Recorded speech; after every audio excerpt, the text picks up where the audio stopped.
Hi, it's Steve Riley. Welcome to this episode of Great Practice, Great Life. And today we're really going to work on some practical elements of practice. And today I have my guest, longtime friend, the founder of Texas Trust Law, attorney Brad Wiewel. Brad, welcome to the show. Thanks, Steve. It's great to be here. I'm glad you could make it because you and I have talked about this conversation. You've got great stories. But tell me, what is defensive law? What does that mean to you? You know, Steve, I'm an old Boy Scout, and the Boy Scout motto is be prepared. And I think that every practitioner, whether you do estate planning, family law, or personal injury law, has got to be prepared for something to happen that will cause a client or a client's attorney to think maybe there's something here, maybe the lawyer is screwed up, maybe they give bad advice. And so it's all developed out of fear, frankly. And it's not like you can't do all you can, but you can't stop someone from filing a lawsuit against you. So you just want to, from our perspective, we want to have as much documentation in our file as we can. So if it comes at us, we're as prepared as we could be. We've got the client's name on things. We've got the client's signature on things. We got the client's date on things. So it's hard to contest that. And we want to make sure that whoever the plaintiff walks into, be that a lawyer or frankly a grievance committee, that we want to have as much in writing, signed by the client, confirming what happened as possible. And what's interesting about defensive law is that the clients really don't care. I mean, they will literally sign whatever you put in front of them. And the best example I can give of that is going to the doctor. So I just came off some surgery. And so you go to the doctor, if you've been, particularly if you've done surgery, they hand you this iPad. And the iPad has click, accept, sign, all that stuff, initial, whatever.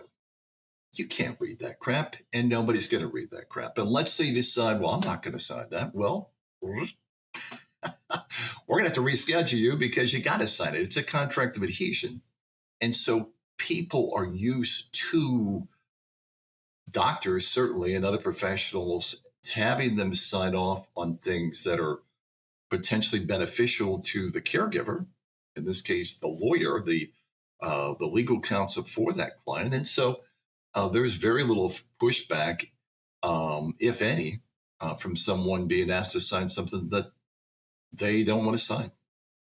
That's perfect. So defensive law basically then is you trying to anticipate anything that could go wrong in the case, where the client may come back later and say, hey, you didn't disclose this, you didn't tell me that, you messed up a case, you did this. And it could be everything from a grievance to a malpractice claim.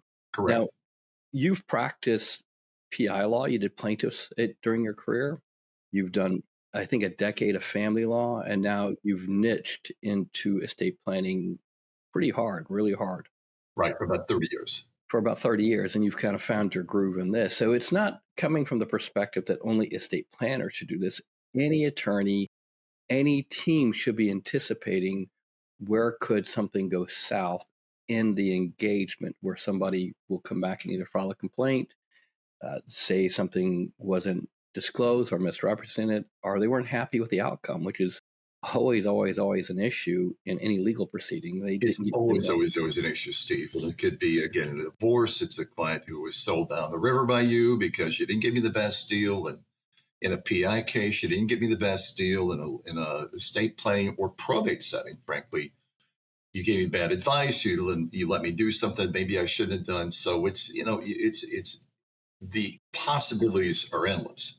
So all anybody can do is try to look at where things could come up, that they're used to having things come up, and document it. That's all we're saying here is just document it with the client's signature and date. Okay, I know that people take notes. I've got my notes. Let's put some notes in front of a jury.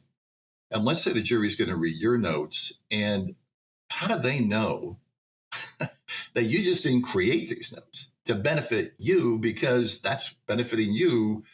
You got something signed by the client. That's pretty serious stuff. And it's hard to deny that you signed it. And so, yeah, I advocate several things. One is minimum notes, because notes can be your friend and notes can be the enemy. But I also advocate full disclosure, kind disclosure. I mean, it would be nice to your clients, of course, but fair, and fair to them and fair to you, because you're taking every client that walks in the door is a risk. Every client that walks in the door is a risk.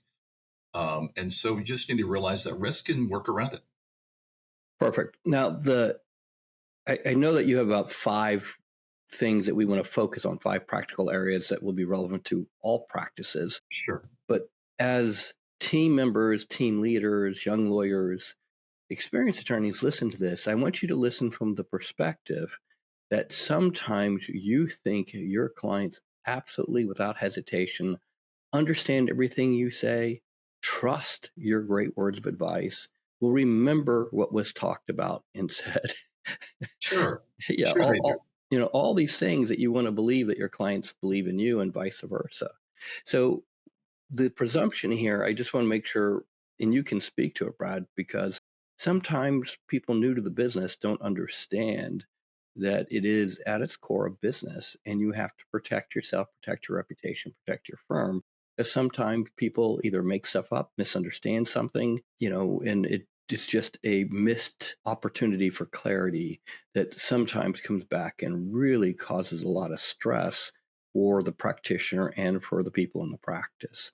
You're exactly right, Steve. I think that every lawyer listening to this has to take the perspective that they're in a courtroom and there's the plaintiff on that side and you're on this side, and the jury, who looks a lot like the plaintiff, acts like the plaintiff, probably likes the plaintiff, is going to have to decide, do we believe them or this lawyer? And every media presentation of a lawyer is negative, and we're cheats and we're liars and we're fools and all this stuff put together. So you have that perspective of the jury going into the courtroom, and here's this poor little plaintiff crying their eyes out because of how bad they were screwed around or whatever. Or you're in front of a grievance committee that, again, doesn't necessarily like you or like what happened, and they're trying to make things right. And so you just got to picture yourself, I'm there. What's going to happen and what can I do to make sure they're going to believe me and not them? And it's hard to do unless you've got, again, something in writing. So let's go through your 5 practical tips. What's number 1? The first one is a great fee agreement. And we work on our fee agreements all the time. We have one of the things we do here at our practice is in November or December, this year it's December 1st, all the lawyers, we have 7 lawyers, will get together and go through all our documents, the primary documents. So we do estate planning. So we'll go through the trust and we'll go through the pour over will and go through the powers of attorney, and we'll go through our fee agreements and say, what can we do to improve this? And what can we do to, what we don't need, or what could be something that could get us in trouble? And so a great fee agreement is something that is worth its weight in gold. And you got to have a great fee agreement. You don't just slap something together. You got your law school buddy. This is something that needs to be well thought out. Here's a quick sample of ours. Is our what we're going to do is limited to what's on the schedule of services. We do estate planning. We do living trust. At the bottom of the first page, in bold, italicized, is the word not. A revocable living trust is not in and of itself an asset protection trust. There you go. We put that same line literally right above the signature line of the fee agreement too. Okay. Because the most misunderstood aspect of revocable living trust is I put my assets in the trust and I get sued and I can't take them. We all know that's false, but probably 70% of the people who walk here, maybe 80% believe it's true. And you can't just tell them, you got to have it in writing. Okay, so Steve, that's just one little, a tiny aspect of our fee agreement procedure. Then we have the schedule of services and we make them initial what we're going to do. We're going to do financial power of attorney, medical power of attorney, blah, blah, blah, blah. Then initial each, how many deeds are going to do? Initial that. We're going to have to transfer some entities, initial that. And then we go down all the way through different things. We have a thing in here about, for sure, how long a representation lasts. And the fact that we don't give out drafts of documents always is a good little conversation starter. But we do give them 45 days after they've signed it to make changes for free. And that's all laid out in here. And then, of course, if it's a married couple, you've got to make sure you have proper acceptance of joint representation, because if you don't, you're screwed. And then we have here, we're in a community property state. We have language that says we're not going to trace community property. We're not going to trace separate property. We're not planning you divorcing. So a lot of times these cases fall apart when the couple divorces and you did this thing for me. Well, why didn't you think about this? Our fee agreement says we're not planning you divorcing. You're married and we're planning you staying married, and things that happen in divorce aren't our problem. So just examples like that, Steve. I think you cannot have too much in a fee agreement that's going to exculpate you. And that's really the advantage of having a good fee agreement, is it can exculpate you from a lot of things. It's probably going to be the first thing that a plaintiff's lawyer looks at. What do you got here? How is it in writing? I know a lot of people out there probably don't use written fee agreements, which is, of course, totally crazy. My favorite part of our fee agreement, Steve, is we can fire you and you can fire us for a conflict of personalities. Personalities. And I make them read the word. What's that word right there? What word right there? That word right there. A personality. So I said, that's right. You have to be nice to us. And we'll be nice to you. I like but if you're not nice to us, we'll let you go. I like it. Well, it's so I'm going to move you to number 2, but I just want to encourage the audience to listen from the perspective that there's a lot of wisdom in that agreement. There's a lot set forth. And one of the things I've been talking about on Grow with AI is making sure in the Grow with AI class is to make sure that people are disclosing the use of generative AI, getting consent. We do that too. We sure do that too. Talk about confidentiality, all these things. So I hope lawyers, when they hear you, realize that these agreements evolve. And the one that you may have gotten started to use a couple of years ago is probably outdated pretty quickly. So it's a practice to look at how we tighten these and also eliminate any things like scope creep. Keep us tight on what we agree to and timelines. So that's perfect, Brad. What's number 2? Hey, Steve, I just want to talk to you for a minute about probably my favorite workshop to teach right now. It's called The Path to a Great Practice and a Great Life. So it doesn't matter if you're a member or if you're new to Atticus, this is a perfect place to come and start your journey of what a great practice and a great life looks like to you. There are 4 elements to the workshop. The first is about your income. If you're going to have a great practice and a great life, you're going to need some cash. One of the questions I always get asked is there a shortcut? Is there a quicker and easier way of making more money? There is, but there's a catch to it. In order to make more money, you want to study how other lawyers have increased the income and the growth of their practice. One of the things we've done at Atticus for the past 35 years is study what the top 20% earners, 10% earners, and ultimately, what do the top 1% earners do? One of the things that we do is reveal and look at what are the 4 core strategies of a top 1% attorney and how you can learn from that 1%er in increasing your practice. And that can be your shortcut.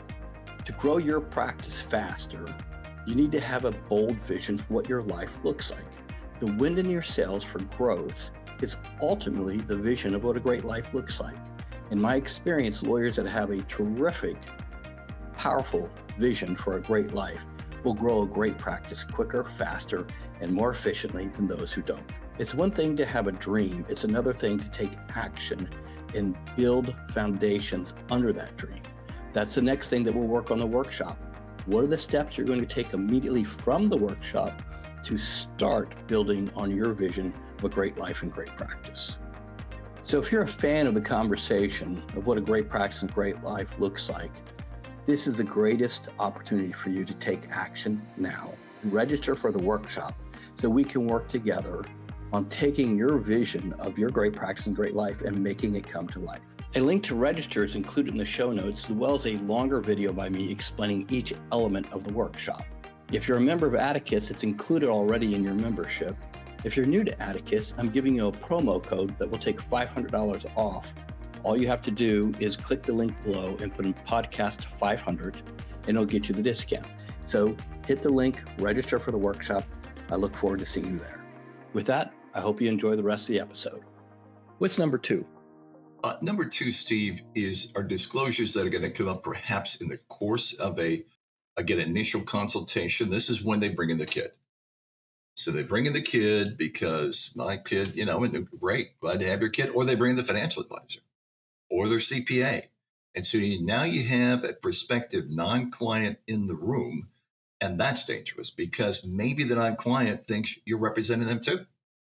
So the first thing we have our client sign is something saying they want this person in the room and that they're waiving any attorney-client privilege that may have existed because this person's in the room. And there could be consequences and we put a little line in there, with the IRS too, if there's ever a tax issue because they're in the room and they sign off saying, I understand they're in the room. I want them in the room. And I get it. Older people want their kids. Advisor, we encourage the advisor to come, but they have to sign off with the advisor. Then the advisor or the kid has to sign a statement of non-representation. I realize you don't represent me. We're not your lawyer. And we talk about it's not legal advice, and that if you want to get legal advice, get your own lawyer because we're not going to end up representing you. And at the end, if they don't hire us, then we send them an email saying we talked. We didn't give you legal advice. You're not a client. You're not going to be a client until you pay us a fee and sign a written fee agreement. So we do follow up with an email on that too. They can't sign it because they're not in the office anymore, but it's something else we do to protect ourselves. That's great. How about number three? Number three, Steve, is dealing with issues. Again, I'm an estate planning lawyer, but as you mentioned, I did PI, I did family law. I've got a pretty broad background, but it's been almost 30 years since I did it. But I remember some, frankly, despite my ancient of ages here. And with family law, the adage that I remember in litigation is that new cases are like fish. And the older they're around, the more they stink. And so we all start off with the client there, and they've got this tale of woe. And you're the only one that can save me from this horrible, horrible person, or you got to get money from me because I've got my mistress on the side and I need money to support her and me, blah, blah, blah. And so I think it's important for a family lawyer to come up with a summary of the facts of the case as related to them by the client, and have the client sign off saying, yes, this is all true. Okay. This is what happened. These are my allegations. This is all true. Because, I had a guy in the stand once who was accused of being sexually aroused by his daughter. Well, I got him on a direct and said, absolutely not. Are you kidding me? Absolutely not. That's a heinous lie. I'd never do that ever. Cross. It is true you've done it. Well, sure. Hello. Did I miss something?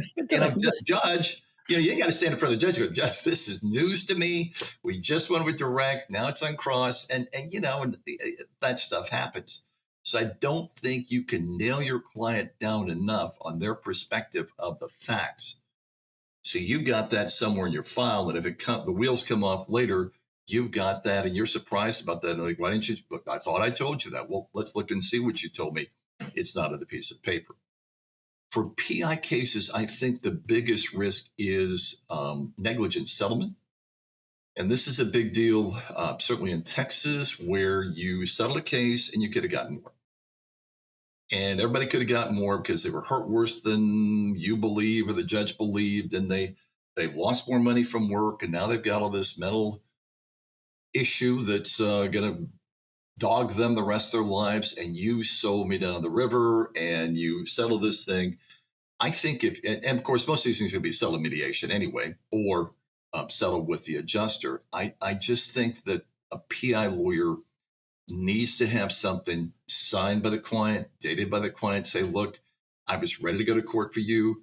I was happy to defend you. However, based on the evidence and based on your feelings and based on the time that would take to get a result, an uncertain result, you want to settle for X. And I'm giving you the opportunity to go see another lawyer to make sure that, again, it's not just me. No, you're waiving the right to see another lawyer. Sign here. And I just think it may be routine in a lot of PI lawyers' firms. I bet it's probably not. You're happy to get this settlement and get on down the road, but promise, negligent settlement is something that can come back and bite you, and your best plaintiff's lawyer buddy may be the one who decides to sue you because there's enough money involved. Should have gotten it. Well, there are lawyers that specialize in malpractice claims against other lawyers. So yes, there are. There are. So they're not really popular. They're not really popular at some of the bar conferences, but they are. I tried to buddy up with them a little bit. Hey, you wouldn't sue your friend Brad, would you? Boy, Joe, that coat looks great on you. And can I buy you a drink, Sally? And blah, blah, blah. I mean, really, the funny thing is, of course, statistically, when it comes to doctors, people are much less likely to sue a doctor they like than to sue a doctor they don't like. And that's got to apply to lawyers, too. So if you've got some badass plaintiff's lawyer that sues people for legal malpractice all the time in your community, snuggle up. It's just not going to hurt you to snuggle up and be friendly with them and make a good impression on them. Always wise advice. What's your next tip?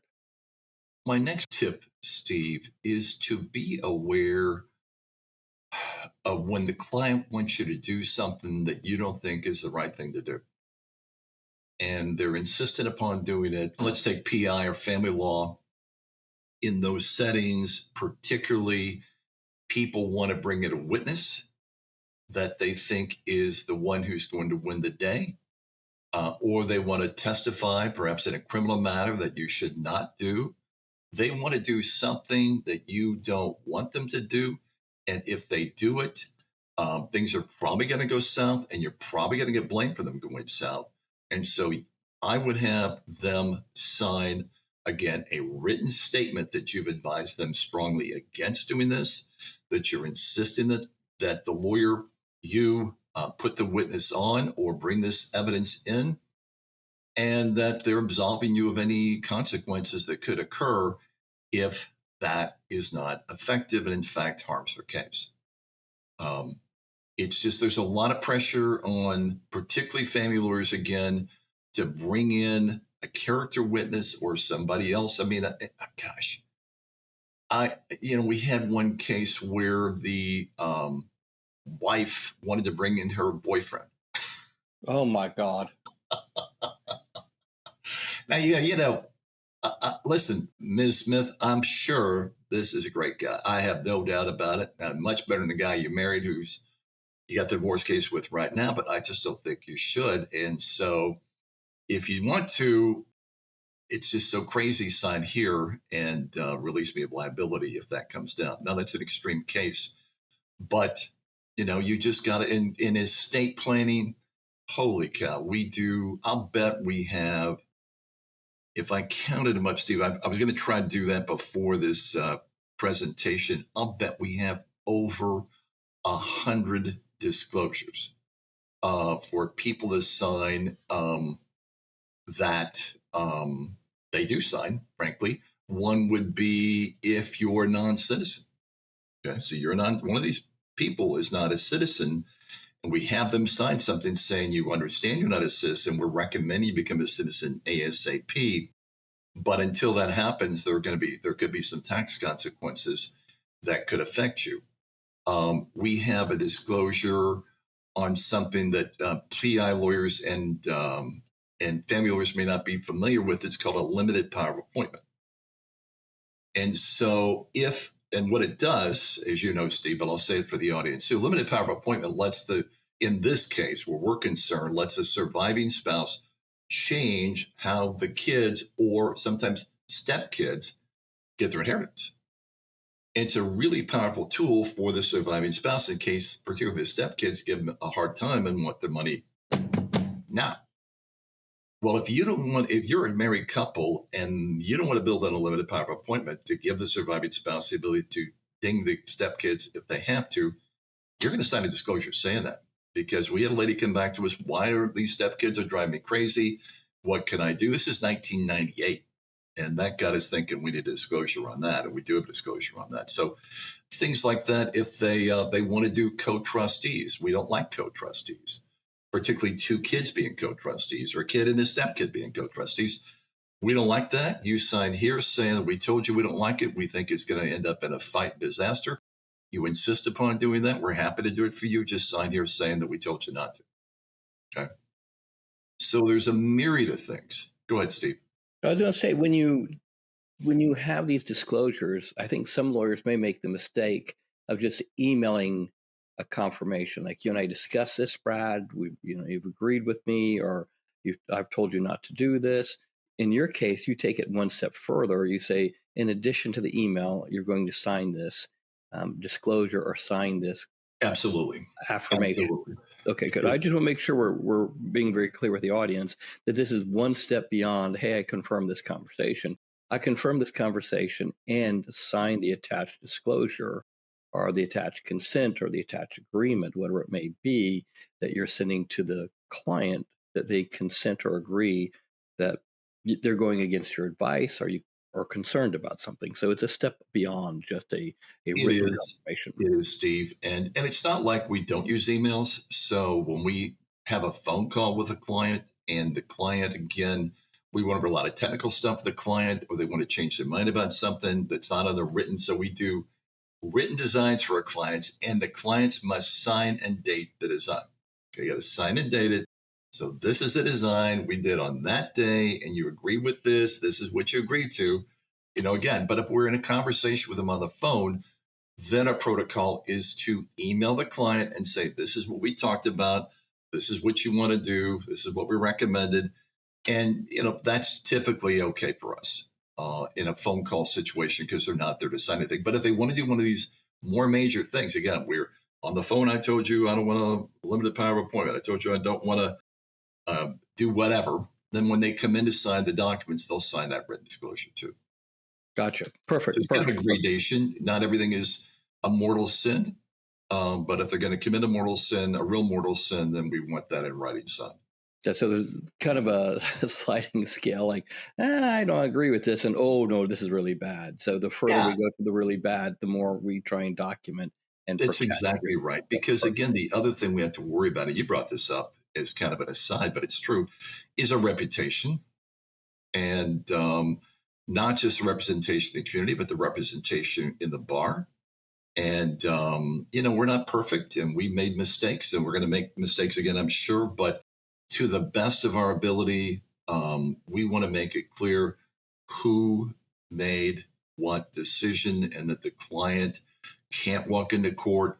And it's a he said, she said deal. It's a he said, she said with a written statement signed and dated by a lawyer. It may not win the day, but you know what?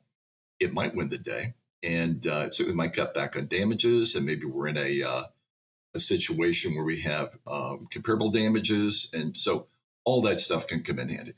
It may be sufficient for the plaintiff's lawyer or the bar grievance committee to look at it and realize it was an issue. It was discussed. Mm-hmm. So it wasn't a complete gap in the representation, so to speak. Excellent. All right, give me your last practical tip here. I've been saving this, Steve, and you're such a gentleman. I'm almost hesitant to bring it up to you, and it's this story of the stripper and the bullet. Okay, now, Steve, I want you to grab both sides of your desk and hang on, because again, I'm ready. You're a gentleman, and this might shock you, but probably won't. So this all goes back. My experience with these signed disclosures goes all the way back, probably to 1979. Okay, so I got a law school, had a job with a real estate lawyer, hired me to do the litigation. Only problem with that was he didn't know how to do it, and I'm a first-year lawyer. I didn't know how to do it. And somehow he had a woman who walked in his door that he sent to my door who was a stripper and was getting divorced. And her husband had filed a divorce on her, which was crazy because he needed her money. He made her strip so he could take the money she made stripping and pay off his child support to his other ex. Oh my God. He's a great guy. This is a great guy. So, so I said, sure, I'll help you. I didn't know it. I didn't know not to help her, but I didn't know what I was going to do to help her.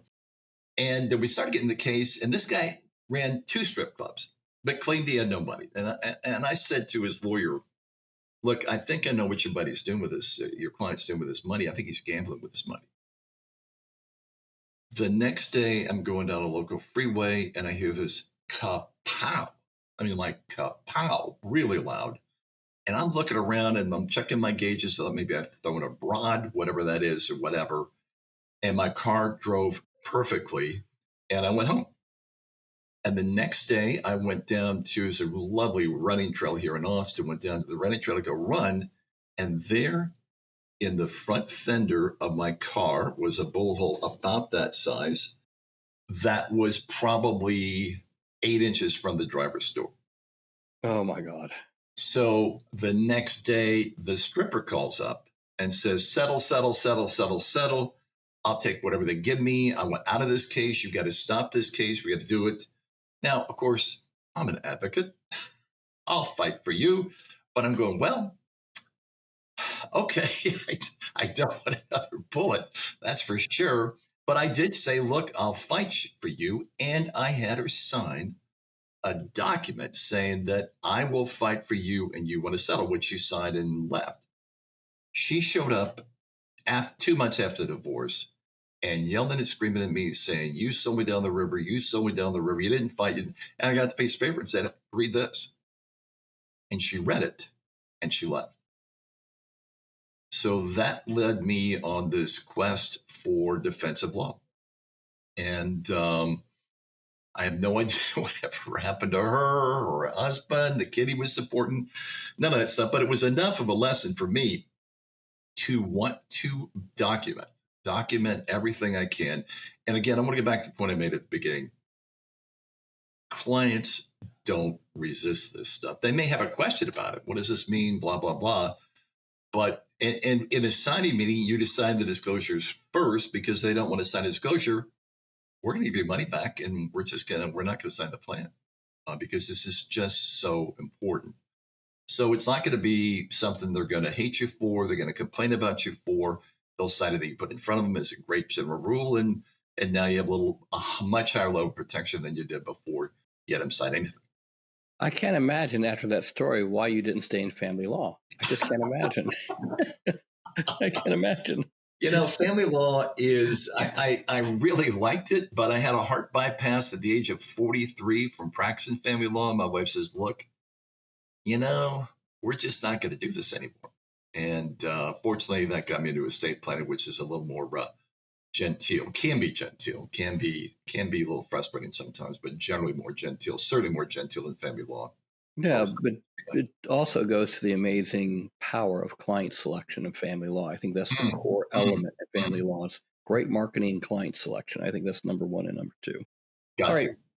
As we start to wrap up, Brad, any final words of advice, especially to like the younger lawyers or the team leaders or people who are out there trying to wrap their brain around today's episode? Yeah. Any other last words? It's just something that you need to build in as a routine thing. So when we print out a fee agreement, all those disclosures are in there. We have 5 things above the line that talks about, again, this is not a loss protection trust, that you're letting us represent both you two and you may disagree, just little things like that, but you build it into your routine. And then when clients come in to sign, we have these other disclosures. What I do with disclosures, I hand them out, I give it to them, then I leave for 15 minutes. I'll be back in 15 minutes, just read it. I come back, usually when I come back, they're already signed and dated. Okay. But you just have to build it into your brain. And family lawyers and PI lawyers have something with you at the mediation, have something with you perhaps in trial when they want to do something that's stupid too. You can have them sign off saying, I told you not to do this. You want to do it. I've advised you against doing it. It could have disaster consequences. You want to do it, sign here. But I would have that in my briefcase at trial. I just have a little file and have those with me all the time because you just don't know what's going to happen. And again, you want to be prepared. Brad, thank you. Thanks for taking the time to share your practical advice, the tips. I would say a career of mistakes that you've transformed into defensive law. Well done. My 3 takeaways, I'm just going to share with you briefly. Number 1, defensive law is a mindset. So you really have shifted your mindset from the bullet and stripper story, which is a great story, to be more defensive in your mindset. 2, you've integrated almost a systemic process of trying to reduce risk. And in reducing risk for malpractice claims and grievance claims.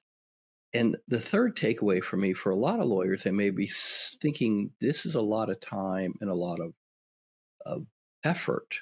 And all you have to do is go through one complaint, one bar complaint, one experience where you spend hours of worrying about, did I do the right thing? I thought this client agreed with me. I thought this, I don't have enough documentation. I don't have this, I don't have that, I don't have this thing. And you only have to go through enough of that time, that stress, the suffering, to really consider that Brad's approach is a very productive and healthy approach for any lawyer, team leader, or young lawyer to embrace in their practice from this point forward. So, Brad, thank you for sharing. Anything else you'd like to share? I think from the client's perspective, this is good stuff too. They know what they're doing. They have full mental capability to sign off on this stuff. Particularly if you tell them not to do something, they really have to think about that because you're the lawyer. You're telling them not to do it, and a lot of times they won't do it because you told them not to do it, and they respect you enough not to do it. So then you don't need the disclosure. You don't need to do anything because you told them not to do it. They didn't do it.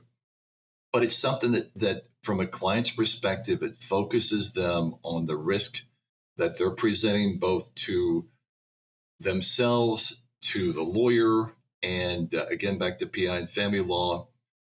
You just can't tell them enough, and they're not necessarily going to listen because all they're interested in is this one thing that they want to get rid of or win or beat back or whatever. So PI and family lawyers, you've got lots of risk, I think, out there.